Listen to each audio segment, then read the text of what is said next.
নমস্কার বন্ধুরা, আজকে আমি বানাবো মূলা মাছের টক। কড়াইতে সর্ষের তেল দিয়ে দিয়েছি।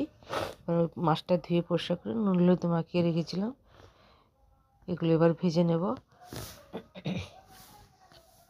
এবার এই কড়াইটাতে 5 ফোড়ন দিলাম, দিয়ে এবার ধুয়ে রাখা ওলকপি আর আলু দিয়ে দিচ্ছি। এই যে ওলকপি আর আলু এইভাবে কাটতে হবে। এর মধ্যে এবার একে একে আমি নুন হলুদ লঙ্কার গুঁড়ো দিয়ে দেবো পরিমাণ মতো।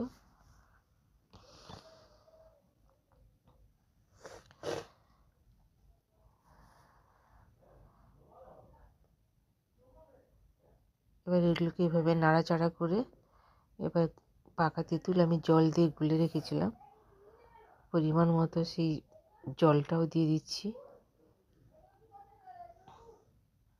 দিয়ে আর একটু এমনি প্লেন জল দিলাম, দিয়ে এবারে ঢাকা দিয়ে দেবো। কিছুক্ষণ পর এবার ঢাকনা খুলে দেখো এবার সবজিগুলো সিদ্ধ হয়ে গেছে কিনা। যদি হালকা সিদ্ধ হয়ে থাকে তাহলে এবার ভাজা মাছগুলো দিয়ে দিচ্ছি। এবার অল্প একটু চিনি দিলাম, একটু মিষ্টি মিষ্টি হবে। দিয়ে আর একবার ঢাকা দেব, আর একটুখানি ফুটিয়ে নেবো। এবার